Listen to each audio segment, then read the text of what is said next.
నిజం నిర్భయం అదే మా నైజం. మహాత్మా టీవీకి స్వాగతం. జగన్మోహన్ రెడ్డి ఎందుకు ఓడించాలంటే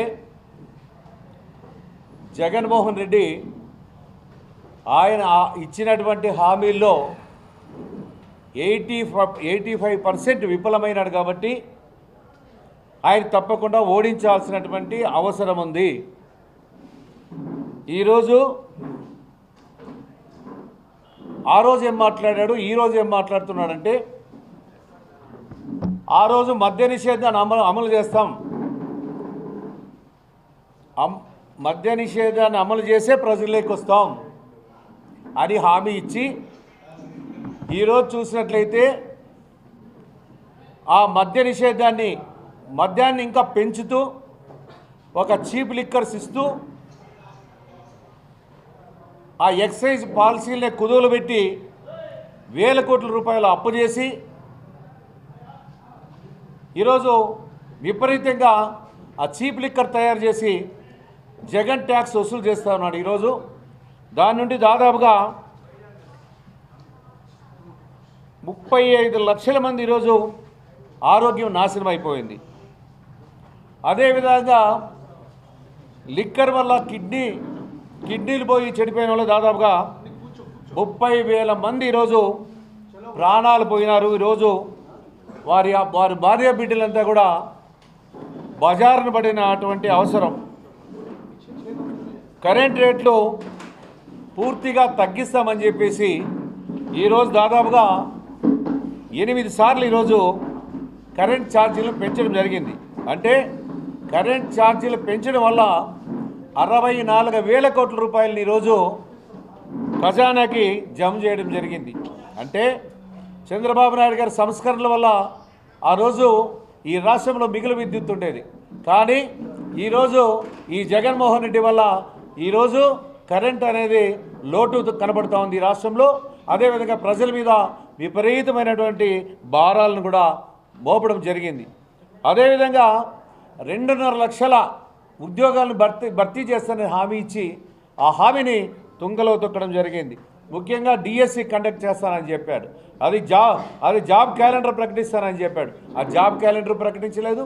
అదేవిధంగా 2.5 లక్షల ఉద్యోగాలను కూడా భర్తీ చేయలేదు. అదేవిధంగా ఉద్యోగాలంటే ఎట్లా ఉద్యోగాలు ఇచ్చాడంటే మనందరికీ తెలుసు, వాలంటరీ ఉద్యోగాలు ఇచ్చాడు. దాదాపుగా 4 లక్షల ఉద్యోగాలు. అదేమన్నా పనికొచ్చే ఉద్యోగాలా? అది ప్రభుత్వం యొక్క ఉద్యోగమా? అదేదో 5,000 రూపాయలు ఇస్తే అది ఉద్యోగమా? ఈరోజు దాదాపుగా చదువుకున్నటువంటి వాళ్ళు ఏది ఇంజనీరింగ్ కానీ డిగ్రీలు చదువుకున్న వాళ్ళంతా 5,000 రూపాయలకి ఈరోజు 5,000 రూపాయలు ఉద్యోగం చేస్తున్నట్టే అది ఉద్యోగమా అని ప్రశ్నిస్తా ఉన్నా. ఈరోజు ఏ ఒక్క దాంట్లో కూడా డిఎస్సి ఏదో క్లాస్ 1 కానీ అదేవిధంగా క్లాస్ 2 కానీ ఇట్లా చాలా ఏ ఉద్యోగాలు కూడా భర్తీ చేయలేదు. ఈరోజు నిరుద్యోగం అనేది పెరిగిపోతూ ఉంది రాష్ట్రంలో. ఆనాడు చంద్రబాబు నాయుడు గారు వచ్చినప్పుడు చాలా వరకు పరిశ్రమలు వచ్చాయి. ఆ పరిశ్రమల ద్వారా ఉద్యోగాలు వచ్చాయి. మన ప్రాంతంలో కూడా కియా వస్తే 50,000 ఉద్యోగాలు. డైరెక్ట్ విద్య ఎక్కడైనా అమలు జరిగిందా ఈ రాష్ట్రంలో? విదేశాలకి కనీసం అట్టడుగు స్థాయిలో ఉన్నటువంటి బీసీలు, ఎస్సీలు, ఎస్టీలు ఈరోజు ముఖ్యంగా విదేశాలకు పోయి చదువుకుంటే 10 లక్షల రూపాయలు ఇచ్చాం ప్రతి ఒక స్టూడెంట్కి. ఈరోజు దాన్ని కూడా రూపుమాపేశాడు. దాన్ని కూడా ఎక్కడ కూడా అమలు జరగలేదు. మనం రీసెంట్లీ 2019 ఈరోజు దాదాపుగా 24 వస్తూ ఉంది. ఈ 24లో కూడా ఏదో అమలు చేస్తామని చెప్పారు. కానీ ఎక్కడ కూడా విదేశీ విద్యకి ప్రాధాన్యత ఇవ్వలేదు. అదేవిధంగా బీసీ సప్లాన్ కానీ, ఎస్సీ సప్లాన్ కానీ, ఎస్టీ సప్లాన్ కానీ, మైనార్టీ సప్లాన్ కానీ డబ్బులు కూడా ఎక్కడ కూడా కేటాయించలేదని సందర్భంగా తెలియజేస్తా ఉన్నాం. అదేవిధంగా రైతు భరోసా 13,500 రూపాయలు ఇస్తానని చెప్పాడు. ఆయన ఇచ్చింది 7,500 రూపాయలే. అంగన్వాడీ ఉద్యోగస్తులకి మనకన్నా తెలంగాణ కన్నా ఒక 1,000 రూపాయలు ఎక్కువ ఇస్తానని చెప్పాడు. వాళ్ళంతా రోడ్డు మీద పడ్డారు. ఈరోజు ఎక్కడ కూడా పెంచలేదు రేట్లు. అదేవిధంగా కర్ణాటకలో ఒక రేటు ఉంది, అదేవిధంగా ఆంధ్రాలో ఒక రేటు ఉంది. సమాన స్థాయిలో ఇస్తామని చెప్పినటువంటి ఈ పెద్ద మనిషి తెలంగాణ కన్నా 1 రూపాయి కూడా ఇవ్వలేదు. వాళ్ళు కూడా ఈరోజు రోడ్డు మీద పడినారు. అదేవిధంగా లీటర్ పాలకు కూడా 4 రూపాయలు సబ్సిడీ ఇస్తానని చెప్పాడు ప్రభుత్వ పరంగా. కానీ ఏ 1 రూపాయి కూడా ఏ పాడి రైతుకు కూడా ఇవ్వలేదు. అదేవిధంగా యుద్ధ ప్రాతిపదికన ప్రాజెక్టులన్నీ పూర్తి చేస్తామన్నాడు. మనందరికీ తెలుసు హంద్రీనీవా వైండింగ్ కోసం చంద్రబాబు నాయుడు గారి ప్రభుత్వ హయాంలో ఆ రోజు 1000 కోట్లు ఖర్చు పెట్టాం. కానీ ఈ ప్రభుత్వం వచ్చిన తర్వాత ఒక తూటుబట్టు కూడా ఖర్చు పెట్టలా. చంద్రబాబు నాయుడు గారి ప్రభుత్వ హయాంలో 12,000 కోట్ల రూపాయలు ఖర్చు పెట్టడం జరిగింది ఇరిగేషన్ రంగానికి రాయలసీమ ప్రాంతంలో. ఈరోజు ఇక్కడ 2,000 కోట్లు మాత్రమే ఖర్చు పెట్టడం జరిగింది. అంటే అన్ని రంగాల్లో విఫలమైనాడు. అదేవిధంగా మాట మార్చాడు, మడమ తిప్పాడు, హామీలను ఏమాత్రం గౌరవించలేదు. ఇవన్నీ జరిగాయి. అదేవిధంగా పోలవరం నిర్వాసితులకు కూడా డబ్బులు ఇస్తామని చెప్పాడు. 19 లక్షలు ఇస్తానన్న హామీపై కూడా మాట తప్పాడు. 19 లక్షల కోట్లు 19 లక్షలు ఇది తప్పుబడింది కొంత. వాషింగ్టన్ లాంటి ఏది రాజధాని నిర్మిస్తామని చెప్పాడు. వాషింగ్టన్ అంట, ఎక్కడ అమెరికాలో ఉండే వాషింగ్టన్లా నగరాన్ని నిర్మిస్తానని చెప్పాడు. అమరావతి ఎక్కడ వేసిన గొంగలు ఎక్కడే ఉంది తప్ప ఎక్కడ అది పూర్తి కాల.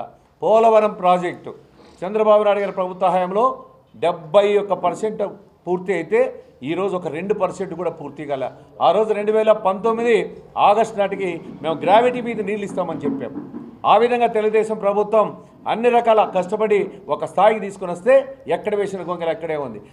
మనకి పోలవరం పూర్తి అయితే శ్రీశైలం బ్యాక్ వాటర్ అంతా కూడా రాయలసీమ ప్రాంతానికి వాడుకునే వెసులుబాటు ఉంటుంది.